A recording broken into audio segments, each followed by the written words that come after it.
All right, good morning.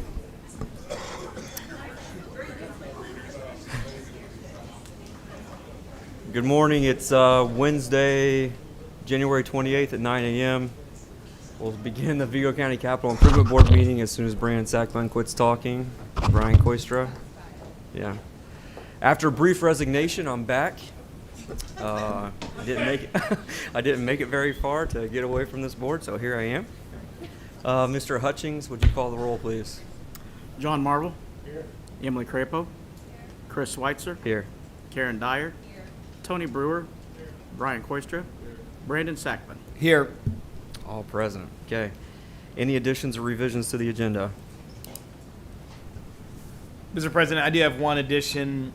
We can call it 5.5. Just quick update on the brick improvement project at the Indiana Theater. Okay. Anything else? Hearing none. Let's go ahead and approve the minutes from the last meeting. Brady always sends those out. Any motion to approve those? Motion by Mr. Marble. Second by Tony. All in favor, signify by saying aye. Aye. Aye. Any opposed? Okay, thank you. Eddie, I'll let you take over from here. We got to elect a president, a treasurer, and a secretary. So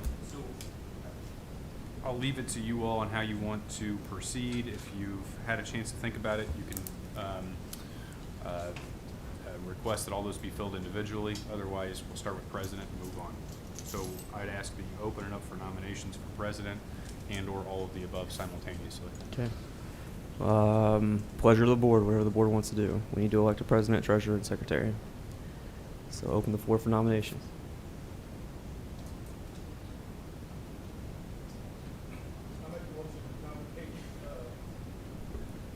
Mayor Sackman as president of the board. Second. Any other nominations? Hearing none. All those in favor signify by saying aye. Aye. Any opposed? Okay, we'll need a nomination for a treasurer. Remind you that treasurer has the responsibility of the finance committee. And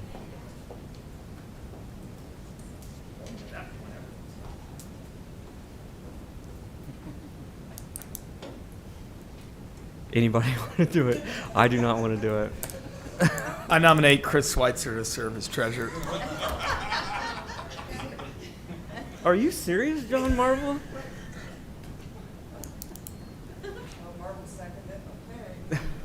All in favor? Nay. Whatever. All right, secretary. Motion passes. Secretary is just a title. I nominate Brian Koistra. There's no responsibilities involved. We'll see. Second. All those in favor signify by saying aye. Aye. Congratulations, Brian.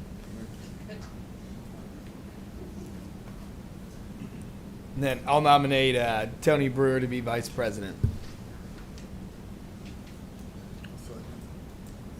All in favor? Aye. All right, that one passes too. All right, so I think we're done with the election of officers. We can go ahead and start with old business. Item number 5.1, update on convention center management by Oakview Group. Good morning. Good morning. So we are reporting on the month of December. So in December, we hosted 18 events. 2 events that we had during the month, or should have had, were canceled under what would be considered force majeure act of God because of the amount of snow that we had received during an event. So one of those was relocating to January, which happened to fall on this past weekend also. So trying to find some new dates for that event to take place. Events in December accounted for 16 total event days. Total attendance for the month was a little over 2,600 in gross revenue. Should have been more than 153,000, but with the loss of the one larger event, we were at 153,000 for the month. Our end-of-year financials are not closed yet, so as soon as Martel has those complete, we'll send those to you. But I believe we are a little over 1.3 for the year end. But we'll get actual numbers here very soon. The next page shows the list of events that we had in December. We do a lot of holiday parties and some meetings during December. New Fashion Pork is one of our events that has been here 4 years in a row. They bring a lot of hotel room nights. I just kind of wanted to highlight them. They are pig farmers that come from all over the Midwest. And they come here because it's more of a central location, stay in the hotel, and we've had them 4 years in a row, and they'll be back. They're already on the calendar for next year, or for this year.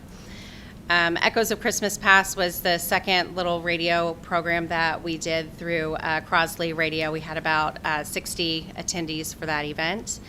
And Wabash Valley Human Resource Association has continued to hold their monthly meetings with us now. Every month they typically have about 20 to 30 people, so they've become a really good client of ours. Moving to operations on the next page.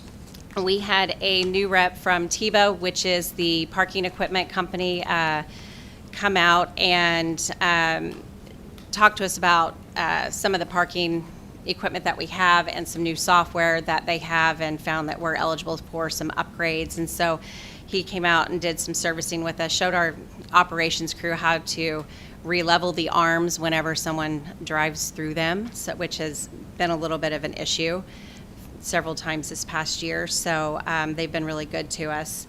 We did have a power surge on December 13th that affected downtown. So there was like a little power outage it also affected our AV system.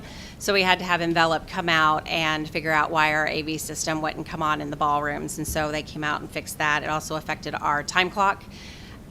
So we had to have ADP send us out a new time clock. So we've got all of that back up and running. Fortunately, it was right after most of our holiday parties and right before that snow, so we didn't need our AV for any events where we had a few days to get everything back up and running.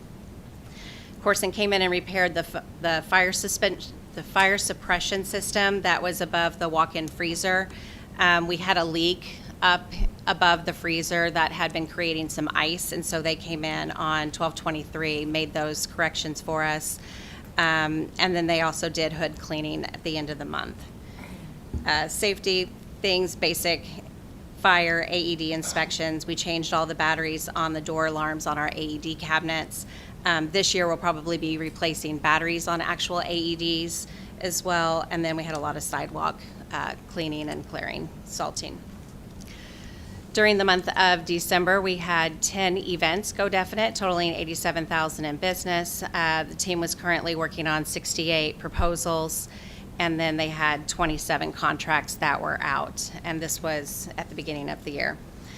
We did replace we had a sales manager that left a few months ago, and so we replaced her with Nate Hall, who some of you probably know. Nate was actually one of our first hires when we started operating here, and he had left for some personal reasons, and we're excited to have him back on our team. He brings a wealth of hospitality. He's got great relationships with the hotels already, and he already knows what we're doing because he was selling groups when we first opened. Going to our statistics page, if you look at the top grid shows 2026, so I've taken 25 off now, and so you can see where we currently sit for 2026. Our current funnel for the year shows 1.2 million in potential business. 500,000 of that's already contracted, so we've got 27 contracts that are out right now, waiting for those to come back, and 57 proposals. So we're higher than we were last year at the same time. Perfect. That was my first question. And then the second question, with revenue of 1.333 approximately million in 2025, what is your realistic goal? Obviously, you've got 1.2 in the funnel. Having worked with you the last 2 years, I know we get a lot as we progress through the year. So what is a realistic projection that you and the team are looking at for It'd be a little over 2026? 1.4 is what we're trying to shoot for, and I'm waiting to make sure I know exactly where our revenue numbers were for the year. Got it, 'cause then that one would What I update. get out of our booking system doesn't include any of our cash sales from cash bars, parking revenue, things like that. So trying to make sure we have all of that, and then sales will go up a percentage. And then they did beat their revenue goal for this year. So we have to take that in consideration too, that it will jump a little bit more. Do you think with the new sales manager, and I am happy that you've brought Nate back. Obviously, he's got experience with a number of organizations in the community. Do you think with the new sales manager, how is that going to kind of change where the focus areas are? Is that changing anything from a management perspective? So he will handle our, he's basically going to have the market that Sarah had previously, which is actually the best market for him. It's association business. He'll be handling healthcare. He's got some education in there as well. And so his segment encompasses a lot of stuff that should normally have hotel room nights outside of the corporate business. So it's something that he's accustomed, to working with associations. And so I think he'll do really well in that market. He's very ambitious. He's very goal driven. So you can sit down and talk to him about, hey, here's where we need to be. He came in, after his first week and had his business plan of how he wanted to attack, his market segment. So I think he's going to do well. Yep. And then as far as starting the year with new business, last year we started 2025 with about 368,000 on the books, and then this year we started with 472,000. So we're a little more than 100,000 ahead of where we were last year, and that's just indefinite business, what we've actually closed. So looking at like the total funnel for 26, 27, and then we've got a 28 piece of business out there. There's a little over almost 1.5 million in the funnel, and then total hotel rooms is close to about 4,500. The 2025 event stats, so I just left those, so this shows the whole year. So you can see, how events compare to each other, attendance by events and gross revenue by events. Moving to page 8 is our 25 event stats, so you can see the revenue by event types. And this also shows how they compare year over year. So if you look at, let's just say banquets is it's food and beverage driven, so that drives a lot of revenue. So you can see how it's gone up and down, through the last 4 years. And then the same with the grid below has gross revenue by month, year over year, so you can see the comparison. These are all based on 25. And then looking at the next page, what I did was I broke down, I put January through July on top, and then July through December. I've had that pace on there that shows the gray bar that shows where we were in the past, and then what we have in our funnel. In the gray area, what you are not seeing, I'm only showing what we've identified as business. Each month still has more revenue that our sales folks have to go find. So in December, they still need to go find probably another 80,000 in business, because we know, what's already here and on the books, but then there's still more that they have to go find. So as we start going through the year, some of those numbers will start decreasing, but I always keep them high because there's a number that they have to shoot for. And I look at inventory and what we have available and what we think the potential in more business could be. What's the big boost in July this year? I know that's been just kind of a hard convention month. That's the last few GE years. Aviation. That one. So normally they are in April, and then they recently just moved to July, so you'll have a boost in July. And then if you're looking at January should have been in line with where we were last year, but with all of the snow, GE actually would have been here this year, and we had a holiday party this past weekend that canceled as well. So next month, as we close January, you'll see this gray bar will decrease significantly. And we're working with the hotels to try to line up our space with their hotel rooms to get GE in the first quarter. So I'd like to see them back in the building either in February or March. Thank you.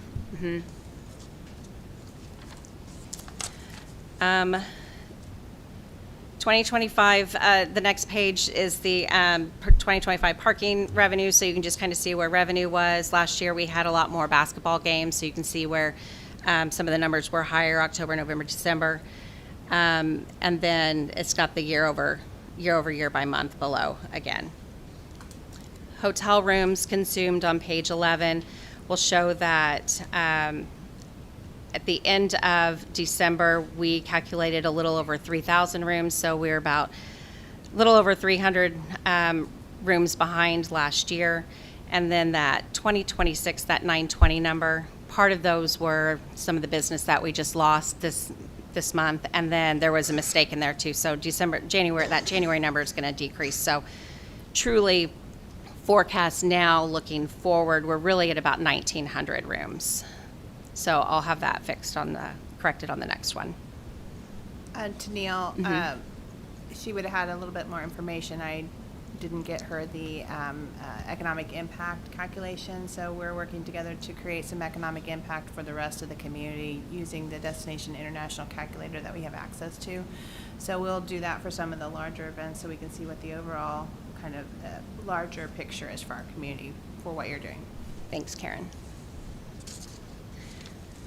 And then next is the sales and marketing initiatives. I won't go through all of this, but you can just kind of see what where we've been placing advertising and what we've been promoting. If you go to the back page that has the Larry Bird Museum, attendance since opening is 16,277. Next month, I will include a graph, a breakdown of visitors per month, so you can kind of see where our peaks and valleys are when it comes to attendance. And then it may be something also that we may want to look at revisiting museum hours of operation as well. So we can maybe look at that once we kind of see where those trends are. Any questions? Any other questions from the board? All right, Okay. thank you. Thank you. We're going to move on now to Baker Tilly, a update on the operating budget and cash flow. Thanks, Mayor. It's good to see Chris back as well, but this is Kyle Carlson with Baker Tilly joining online. Thanks for having me this morning. I'm here to talk about the cash flow that was circulated Monday and field any questions. I will summarize the food and beverage revenues, give a cash balance update, and talk about any material changes to the cash flow month to month. Starting on the revenue side, the January food and beverage distribution was $270,000 compared to $265,000 in January of 2025. So saw a little bit of growth there. Reminder that there was 3.4% annual growth in distributions in 25 compared to 2024. Also on the revenue side, we're assuming that the city will pay their $250,000 contribution yet this month. If that hasn't been done, I know when I checked a few weeks ago, it hadn't been paid. On the cash balance side, the cash balance at the end of the year was $4.6 million, dropping from November because of the semi-annual bond payment, which we knew was coming. This is still approximately $1.5 million higher than the end of 2024. So it's good to see that balance growing year to year. The only material change this month was updating the operating account transfer for January of 26, so you will see that has impacted the cash flow for 2026. That's really all the points that I wanted to point out, and I can turn it over to questions. Okay, David, I'm going to help walk you on the target for this one. So it's safe to say then that the CIB cash balance grew by $1.5 million in calendar year 2025, correct? Yes. And then it would be safe to say that that $1.5 million increase would equate to approximately 45% of the cash balance when it started in 2025. Yeah, that's close. Yep. So then it would be safe to say that a government board grew their cash balance by 45% in one calendar year.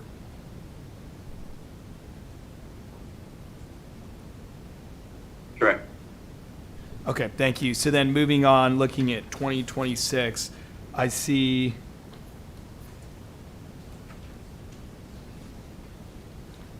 potential growth of another approximately 1 million of the cash balance in 2026, which would be 25% of our current cash balance.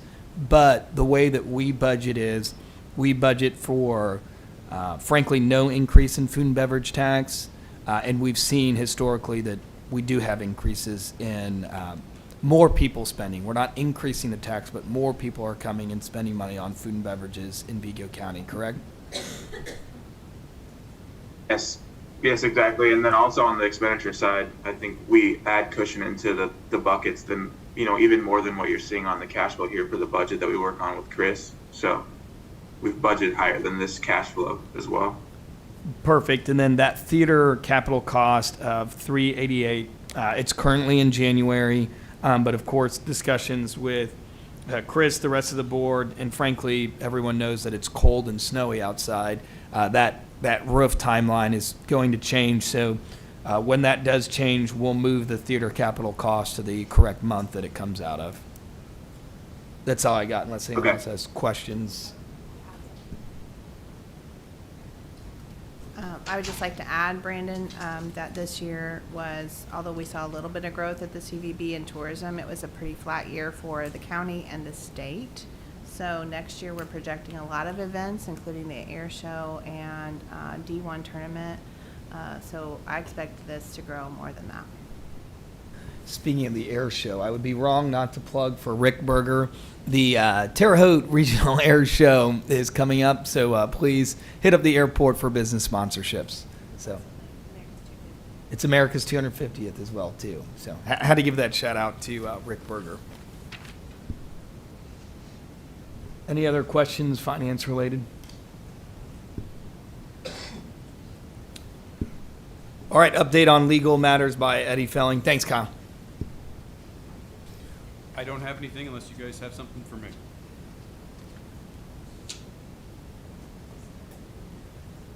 Don't smile. Efficiency. Let's move on to updates on the Wabash Valley crew request.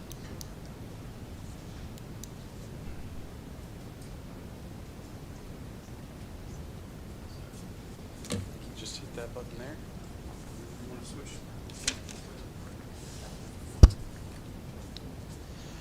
Well, good morning, and thank you for this opportunity. Per your request, we've been asked to come back and give you an update on some numbers, specifically the boathouse cost, the dock system, and also equipment.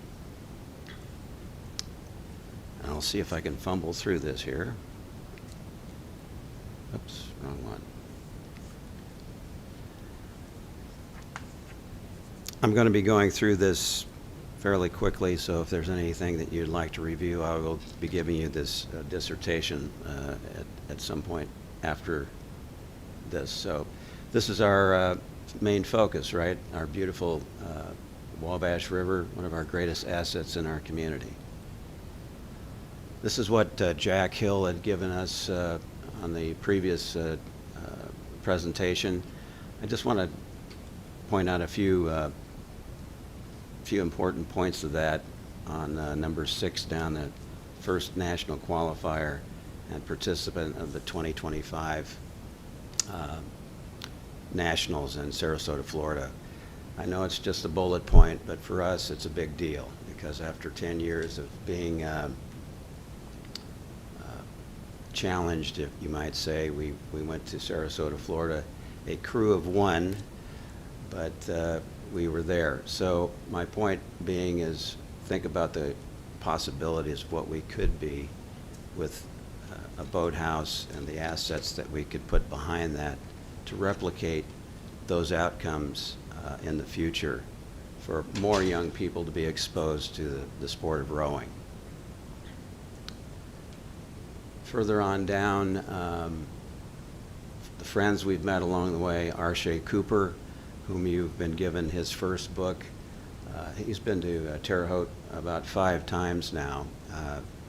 We've declared March 12th Arshay Cooper Day, and he's been a very big proponent of supporting us over the years and introduced us to Mike Knopp, whom many of you have already met.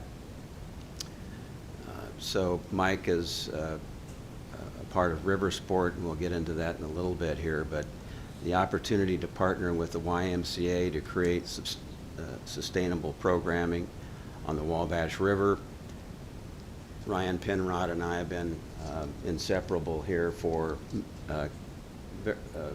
many years in trying to put our arms around how this would look as a partnership, putting together programs and so on.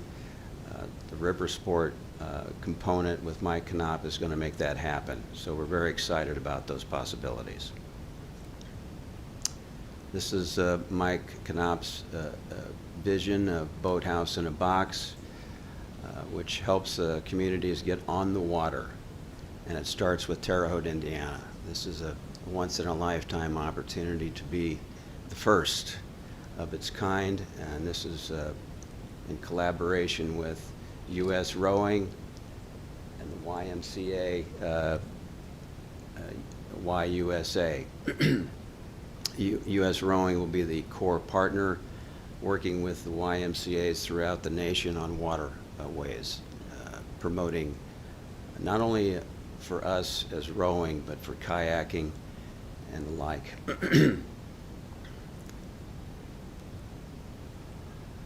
Waterfront activation.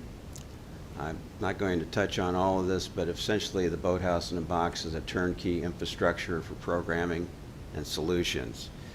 Talking about the boathouse, fleet of boats, kayaks, and the like, U.S. Rowing and the American Canoe Association certified curriculum, training, and safety protocols. I could go on, but these are the things that are brought to us with the Boathouse in a Box, all under $500,000.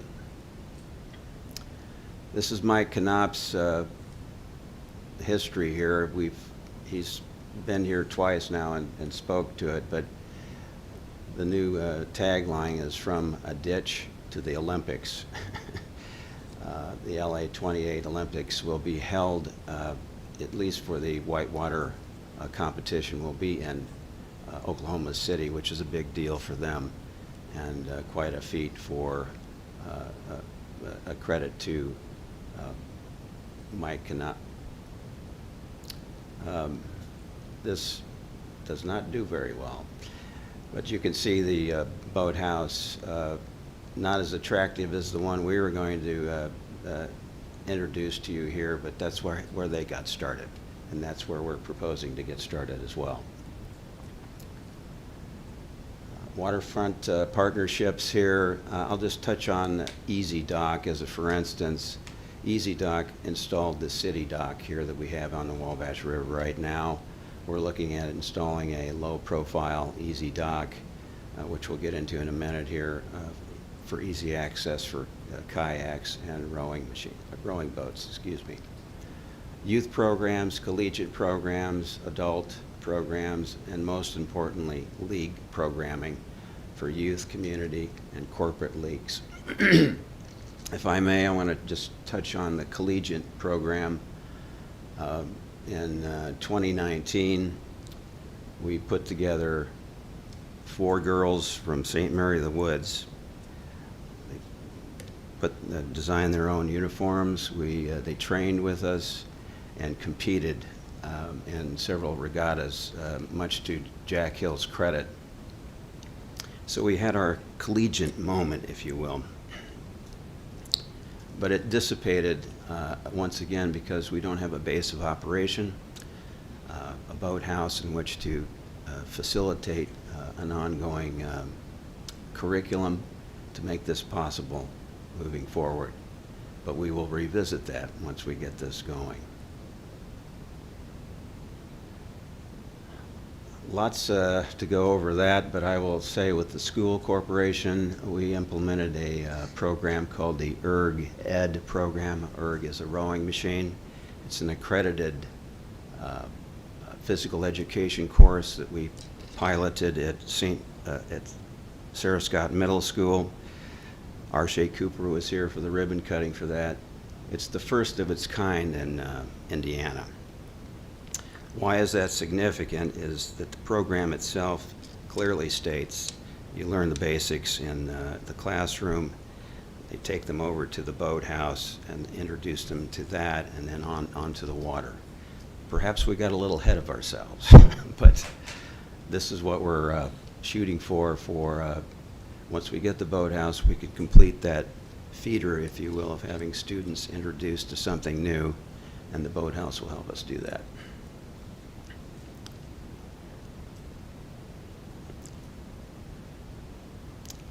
I'll just touch on, again, the YMCA, Riverscape, the complementary programs, rowing and paddling complement the YMCA existing fitness and sports offering, allowing members to cross-train and try something new. That's exactly what we're trying to do. And Ryan has put forth kayaks, and we're touching it all around, but haven't quite got there yet without getting a boathouse and a curriculum set up.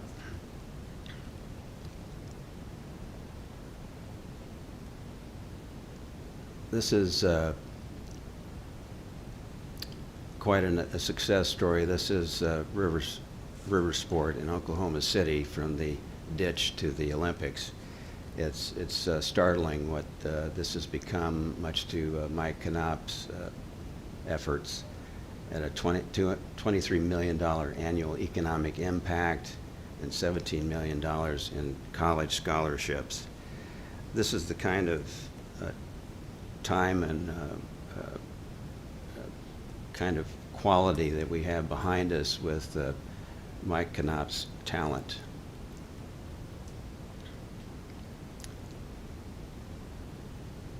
River Sport America there's two components going here, and I'll touch on the first one. The River Sport America will lead the development of the boathouse in a box, prototypes, as well as infrastructure. That's what they're bringing to force, along with open water sports, which I'll get to in a minute.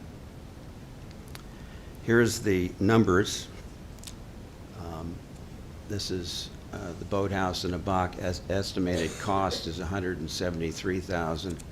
Installed, anchored with electricity. As you recall, when Jack was here, he was asking for a $500,000 ask for a boathouse. You can see the significant reduction in cost. Why is that important? You'll see here in a moment. That was without a dock, by the way. So additional components, the screen. This is interesting because the screen will be in every one of these boathouse in a box throughout the country, working with U.S. Rowing and complementing with the YMCA, downloading different classes, updates, safety, you name it. It's an ongoing situation. It's not just about building something and leaving us. It's about continuing on with the story. Dock system, again, with it's $124,000. It's a low profile that we mentioned earlier. The Girl Scout building, we've been asked to invest $100,000 in the acquisition of the Girl Scout building. And why is that important? It'll be our indoor training. We will be in the lower level where the parks office is right now. It's perfect for it. Has boys and girls bathrooms, offices, dressing rooms, a kitchenette. It's absolutely perfect for what we're considering. At $475,000, quite a bit more going on here than we originally asked you for when Jack was doing his presentation. Boathouse equipment. We certainly need some upgraded equipment. League and event equipment is Mike Knopp's. If you're going to build these all over the country, you want to have sort of like kind core equipment, if you will. So that's part of his vision with the Dragon boat, coastal boats. Really a lot of fun and engaging sports and things like that we can't wait to get started on. Instructional training and equipment and safety and electronics at $272,000. I'll give you a spreadsheet here in a minute. I just wanted to kind of give you an explanation of all this. I think this is the meat and potatoes of what really is bringing forth. This is the open water sports, is the brand that River Sport is promoting, is committed to making water sports more accessible to people across the country, with initial focus upon supporting the activation of the Wabash River. Open Water Sports Professional Services League programming. Ryan and I have talked about this many times, of trying to share this overall event management, program management, I should say, and this is kind of a part of that. And then scholarships we have for our students that can't afford to get involved in rowing per se, as a part of that is $130,000. So, in summation, the Wabash Valley Community Foundation was gracious to give us a $150,000 matching fund. We actually surpassed that, much to the folks behind me here and others that have invested in our mission here of $355,000, and the total cost of the boathouse, equipment, and programming at $887,000, with a shortfall of $523,000. River Sport America scholarships and additional stakeholder support will be given back to us in approximately $123,000. So we're respectfully asking the Capital Improvement Board for $400,000, which is slightly more than what Jack was asking at $355,000. But due to the boathouse in a box being so much less in cost, we were able to give a more robust programming, if you will, and that's very important in the scheme of things.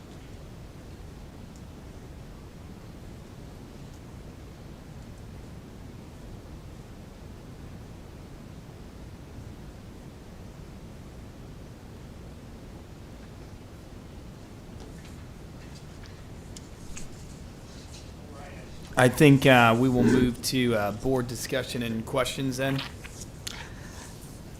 Yes, I'd just say, along with the handout I gave you, we do have a list of our board members that we have presently. Okay, so for the overall board, kind of reviewing the Indiana code that really created the Capital Improvements Board years ago at the State House. A couple of things to look at. Specifically in that code, it discusses acquisition, construction, improvement, maintenance, or financing of the convention center, a facility used principally for convention, tourism events, or arts constructed after that date of June 30th, 2018, related to wayfinding improvements, and those are, and then of course paying the bonds and interest tied to the convention center. So as I read through that, a couple of things that I think are pertinent to this discussion. One is tourism being the big one, and there has always been some overlap between the CVB and the CIB, so we're trying to kind of sandwich that gap and stay focused on the tourism aspect. When you look at our cash flow increase for the year, if you take the amount that's being requested, and I did this off of $355,000, so my percentages are slightly off, and I apologize. 1/3 of our estimated cash flow increase, you could say, would be going towards this project. But as I said earlier in this meeting, when we are a governmental board that's growing our cash balance by 45% in one single year, at some point we need to start finishing projects that can help grow to tourism and it can help grow our community. So with that, from my perspective, I think there's a good argument here that we fall in line with a project like this. I don't think it's a perfect argument, but I do think it's a good argument. So I'll entertain further discussions before we kind of make a decision today. I've got a few questions. So obviously, this boathouse is tied closely to the Girl Scouts building. I mean, you need the Girl Scouts building and the boathouse for this to work as you want. What's the status of that? Yeah, so actually we've had a lot of really good movement. The city has, when it comes to the Girl Scout meeting, so we had a really good meeting with the Girl Scouts CEO. We do believe we've got a solution in place with a number that all parties have tentatively agreed upon to help kind of completely transfer that property back over to the city, and the city can do with it as we see fit. Any idea on timeline? I can't definitively say a timeline today. I would say we are the closest we've been in 2 years. Okay. On- Jim, or go ahead. On that question, I think you could, Eddie, correct me if I'm wrong, we could agree to something today, but we could also agree that like, hey, we're not just going to give this money over. We agree as a board for Eddie, our attorney, to go through, put in some stipulations, put in a project timeline for their organization, and also say, hey, this agreement is signed in the event that the Girl Scout building is transferred over. Really to create a safeguard to where we wouldn't hand that over, and if that building fell out, we would all be kind of stuck in limbo. That could be a discussion as well. Jim, if this gets approved, what do you see the timeline for the construction of this? What does that look like? Yeah, so we're looking at June 1st completion. As you've mentioned earlier about the 250-year celebration, it'd be working hand in hand with that quite nicely. So that's the goal. It seems aggressive. June 1st. It well, it was April, so but it's 6 weeks to order the equipment and about 3 weeks construction or assembly, if you will. You had an image that kind of generally showed where this would go. Can you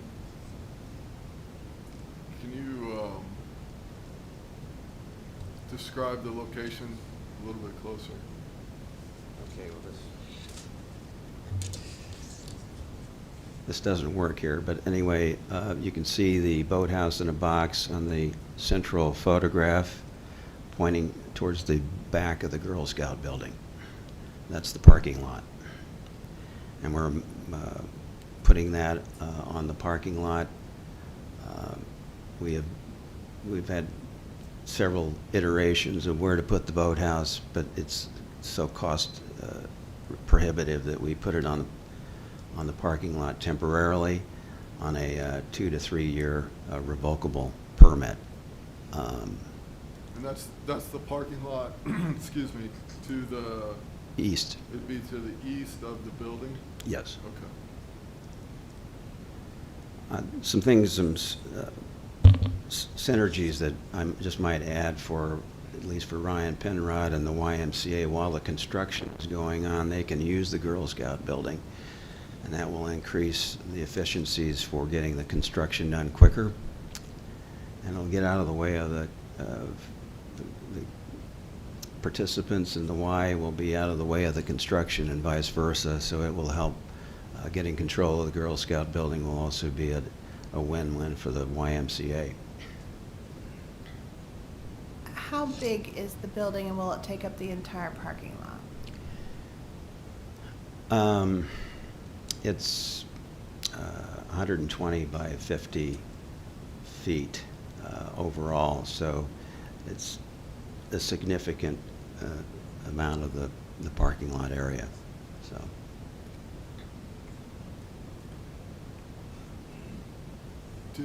Did you say this is a temporary location?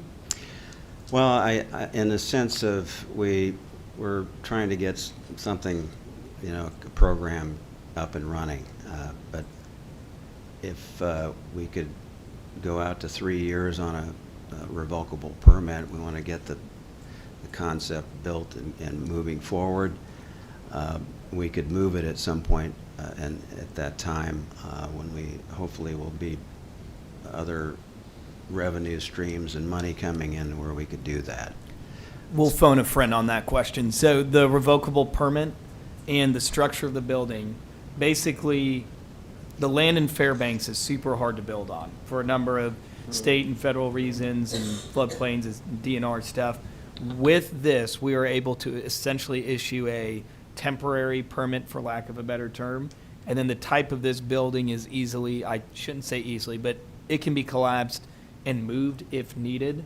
So this allows us to start the project, and then after discussions with Mike Knopp and really the rowing community, this is like your starter kit. So this project that we are basically trying to decide on today is getting pitched at the U.S. Conference of Mayors and has been pitched to national organizations, and cities all across the United States are seeing this slide deck saying, hey, we want that. And one of the reasons why they want it is it's flexible, so you can start a program, build a program, bring in additional revenue, and then build a larger building if you would like. And it's really developed, and we kind of saw some of this in the earlier slide deck. Oklahoma City basically started with a glorified pole barn, and now they're leading the charge with the Olympics and rowing. So that's really why I always talk about tourism with this project, because this is kind of like been studied as the starter kit for rowing. The revocable permit, who has the We do. authority to revoke? City. The city? Okay.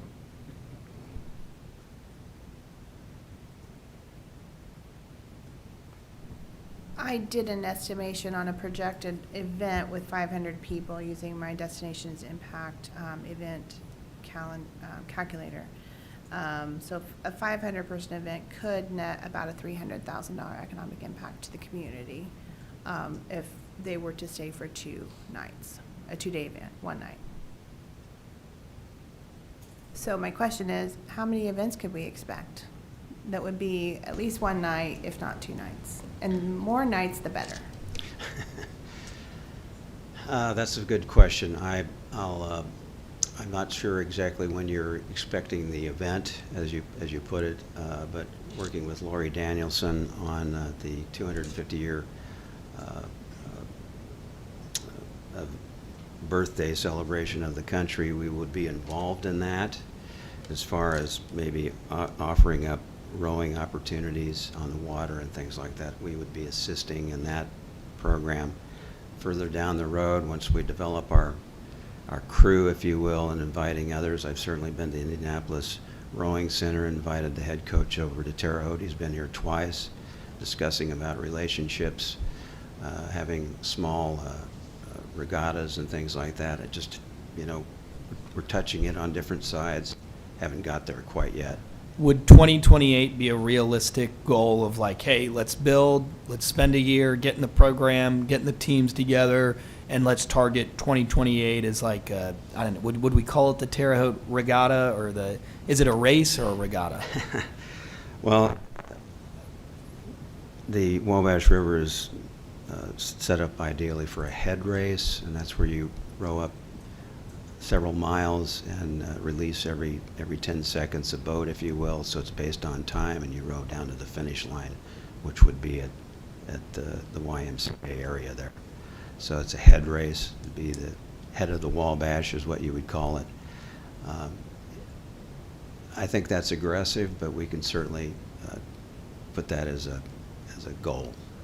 So one of the things that Terre Haute has been really great at is sports destination tourism, partially because we have 3 colleges with athletic teams and some other championship facilities like the Laverne Gibson Championship Cross Country Course. So the river becomes this championship course, right?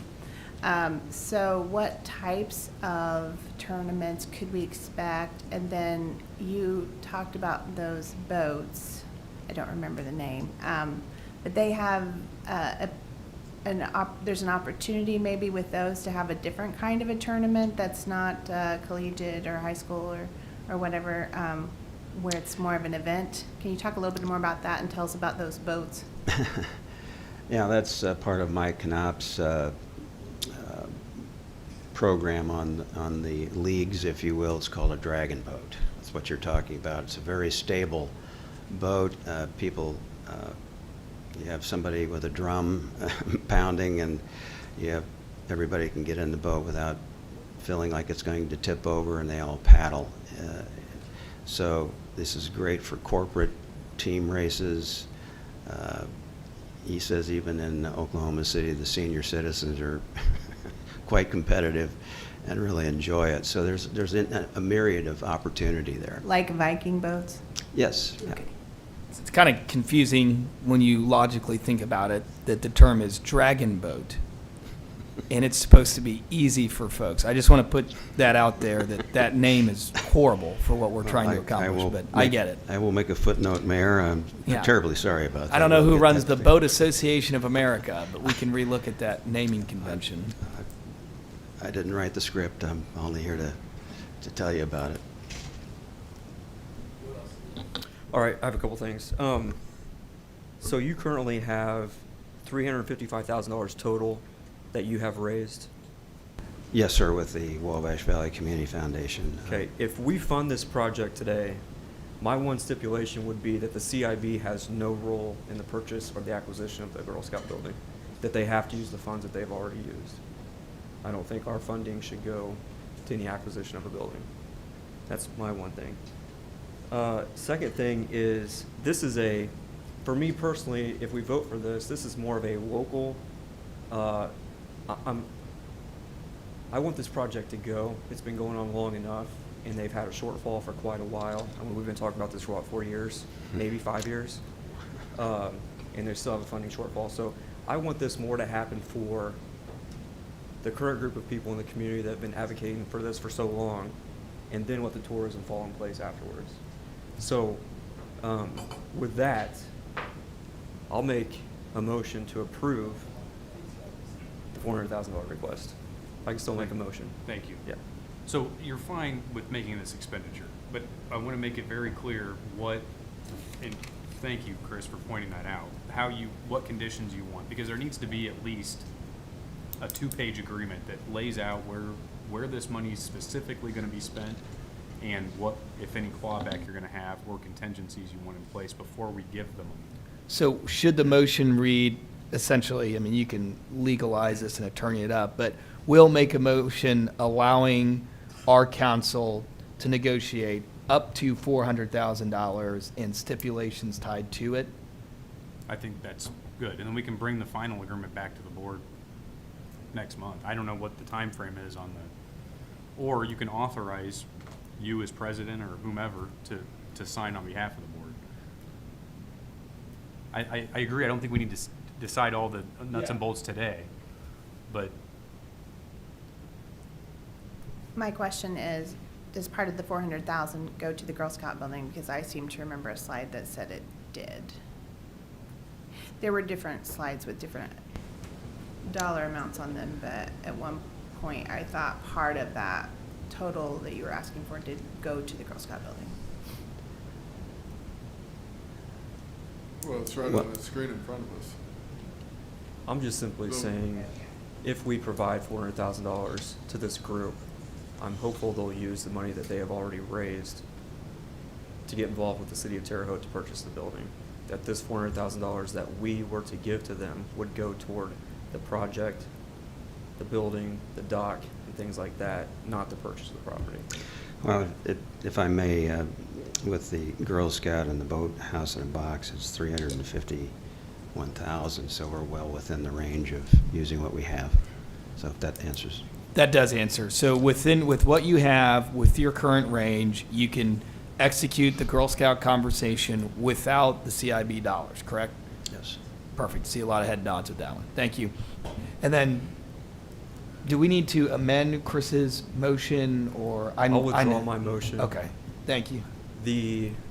I'll make a motion to approve the $400,000 contingent upon our legal counsel, Eddie Felling, working with the rowing club to meet some, I hesitate to say KPIs, but some triggers, I guess, for them to get the full $400,000 of funding.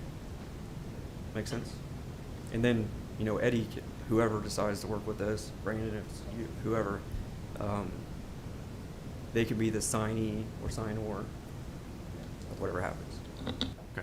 The president. Mayor, okay, perfect. Do we need to restate that motion? Well, I just, in my opinion, and Jim, jump in if I'm wrong, but I mean, if you start tying all of these I agree. It's a little bit of red these tape and bureaucracy. Yeah. stipulations, and they're planning on starting construction, sounds like relatively soon. I don't know that that works, because if I'm them, I need, confidence that I'm getting this money so I can execute agreements and start the work. I will see where withdraw you're my going. motion again because what we typically have done in the past is Jim would send us an invoice for X amount of dollars. That would go to Tammy. Tammy would then create a claim and we would pay that invoice up to the point of $400,000. That's what we've done in the past. That's what we do at the museum. That's what we do at the convention center. Of course, we usually have a CM or CMA or something like that helping us with that. And I can confidently tell you that Tammy lets me know and lets other CIB members know what invoices are coming and things like that. So I agree, Brian, that I don't want to add any more red tape than what we have to. But I think Eddie still needs the opportunity to review some of these things, especially if they're contractual services or something like that through the rowing club. Okay. So if the Girl Scout building doesn't get worked out in the next 6 months, can this project still go forward? I guess it's a question of everybody. I mean, I don't see why it wouldn't be. I mean, obviously, I'm the one that's directly tied to the Girl Scout building, have been in negotiations there. I think we're the closest we've been on that in a long time. We finally got to meet with their CEO. I feel confident in the proposal that I've got on the table from a city's perspective. But, and I'll be very direct here, there is a concrete parking lot behind the Girl Scout building that we could build on today if we wanted. So to tie this project up to the Girl Scout building, I think is a little bit of a reach. If we have the funding to go, we should go ahead and execute it. We will figure out the Girl Scout building, but I don't want to tie this directly to that, and I don't want to use CIB dollars on it. And I think we can accomplish those two things today. Everybody ready for a motion? No. John has a question about insurance. Jim, maybe you can answer that question. If the CIB provides the $400,000, who is the entity or the building owner and the property owner? Is that the city of Terre Haute? Is that the Wabash Valley crew? That's part of what we've always been presenting, is that it would become part of the city and under the umbrella of their insurance, because we can't afford it. We are what we are. So that would be under the auspices of working with the YMCA as well. But that's the way we would understand it. Have you, Bryce? Have you? Okay. All right. Here we go. Final motion. Make a motion to approve the $400,000. Hold on, Brian. You got something to say? I would like some assurance that if we approve this, it happens in 2026. I wouldn't want to approve it and then, you run into some kind of issue and it gets delayed and then, we're in 2027 and I feel like if we're gonna make this investment, I want some assurance that it's gonna happen now so that we get to see that return on investment, in the near future. I'm in support of it. I just want to make sure we've got a kind of a well thought out plan, or Jim has a well thought out plan. I think he does, but I wouldn't want to see that money sit out there and just linger for. Right. And I don't know how to do that. I mean, obviously, you're motivated to get it done as soon as possible, and maybe that's as good as we're going to get is, your plan. But Yeah, I think the boathouse in a box, if you will, is fairly mainstream construction, right? That's kind of the beauty of it. It's very simple in design, and as I mentioned before, it's about 6 weeks to order the materials, and then another 3 weeks plus to build it. So we have that time frame. That's kind of the parking lot issue too. There's no foundation to worry about. You come out and assemble it. There is a 2-foot grade on it that we have to make up for, but other than that, it's ready to go, kind of thing. So that's really paramount for us. So I think what we're looking for is, once you would receive this money plus the money that you already have, you have enough to do the entire project, except for your sponsorship money that would cover the programming, right? So is there anything that would stop you from going ahead to proceed once you get this $400,000? No, I think this is, again, because of the boathouse in the box cost, we've been able to expand and get these additional services, equipment, and the more importantly, the support from the river sport equation. So that's putting dollars into that and not a $500,000 boathouse, you know what I mean, as we originally were thinking, because that would mean we'd have to go out and get a dock. It's about having everything set up and ready to go, because we'd be out fundraising again. What Mr. Koistra is talking about, we've got to go back out and get more money to do that, you know, so we have everything ready. It's a plug and play, if you will, but being the first has its disadvantages, because this has been very fluid, putting all this together, but we're getting there, so. Just add one other thing, which you just touched on it. We have U.S. Rowing, American Canoe, open water people ready to book and come be a part of June 27th birthday bash. They want to have rowing on the river. They might want to have beach sprints over at Lazy L. So all of these activities are working behind the scenes, and as soon as we get the go-ahead, we're placing orders. Crew is placing orders. We're working hard to make all these pieces come together for great impact for our community this year and into the next years. Other questions from board members? John? How much would you estimate that it costs to become fluent in crew? Like, how much does it cost to get into the sport? Like licensing a boat, gear, etc., to be a part of this organization? Well, we've been developed crew by the seat of our pants. Basically, we've bought all used equipment over time with donations and writing some grants. But as you look here at the boathouse in a box concept, it's all inclusive.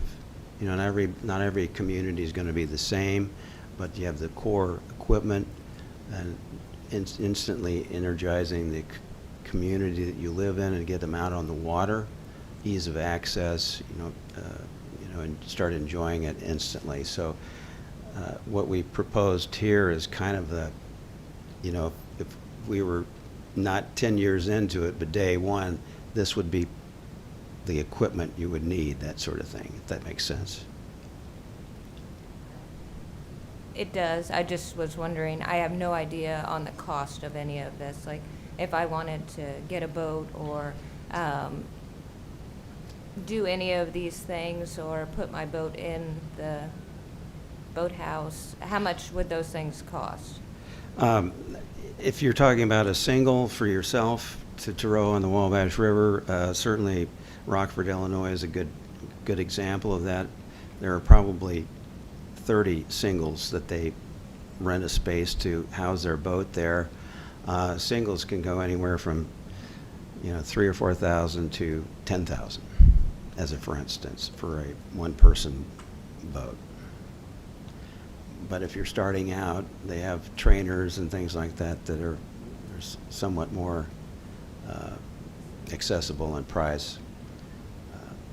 I'm talking about a rowing shell and a competition type of boat versus, I'm not quite sure where you want to go and all that, but that's kind of a price range.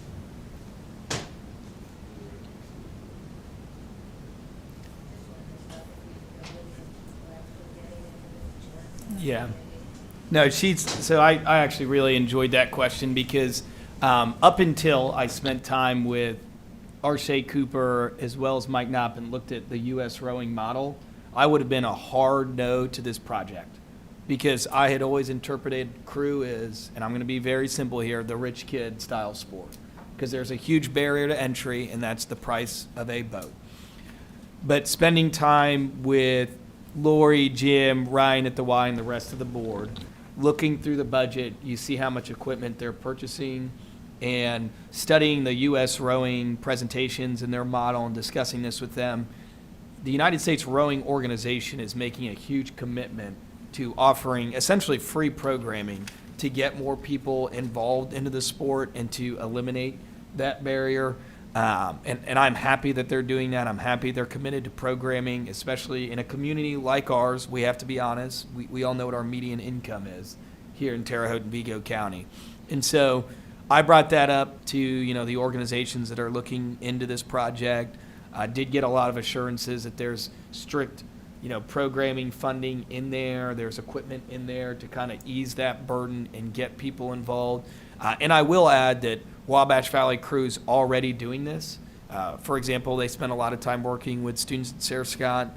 I'm very thankful that you guys are doing that, bringing in speakers, tying in crew and rowing to development of our youth is how it ties to sports. So I had that same question. I had that same thought.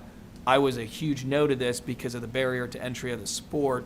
But over a couple of months working with them on programming, I feel a lot better with where we could go with it. If I can address, you don't have to go out and buy a $5,000 to $10,000 boat. You can lease it. You can get involved in my mind, what we've talked with Ryan over the years here is that's their wheelhouse, if you will, of hopefully getting adults involved. And the beauty about adults getting involved in a community is they don't grow up and go to college and leave or whatever those things are. They live here.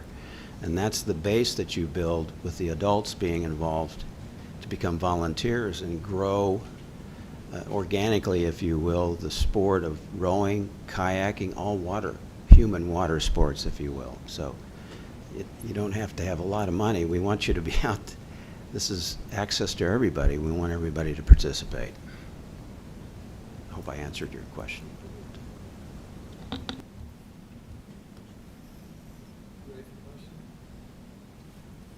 Maybe. Are there any other questions, comments?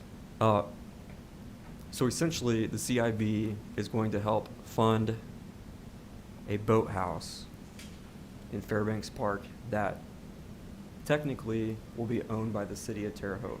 Correct, Brandon? Yes. Okay. And the city will help insure it.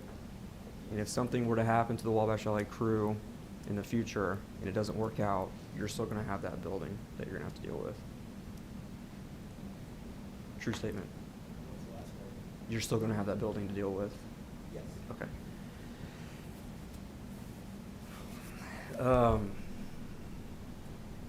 I'll make a motion to approve the $400,000 request as it is.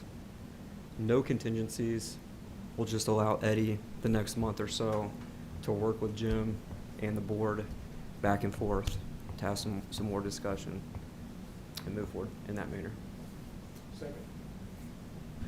All those in favor, say aye. Aye. Aye. Any opposed? No. Okay, motion passes 6-1. If I may, Arshay Cooper's new book came out. I didn't get your book reports, by the way, on the first one we gave you. But it's copies are there for you. As Jack mentioned in his presentation, in this book he does mention Terre Haute, and so we're very proud of that and on Arshay's ongoing story. So give you a copy if you'd like. If you don't want a copy, I'd like it back.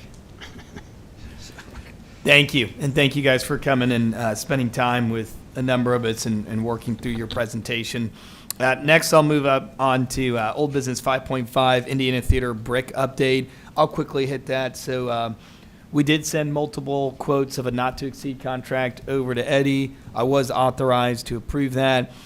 They've removed all of the dangerous bricks from the side facing the alley. They were in the process of putting those bricks back up, and then the snow and weather has happened.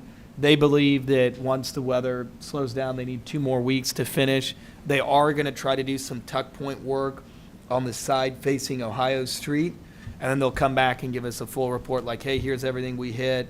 Obviously, the number one focus now is, safety and any tuck point work to avoid other incidents down the line. So that's all I have on the brick project for the Indiana Theater, pending any questions. Okay.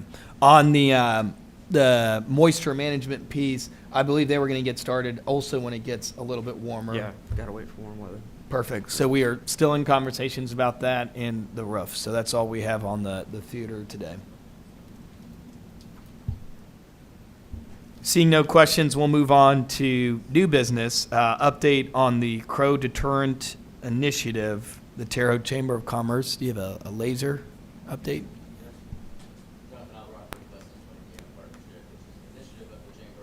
Again, just wanted to thank you for the initial funding of the Crow study and the automated laser, and I'll give you just a brief update on where we're at with it.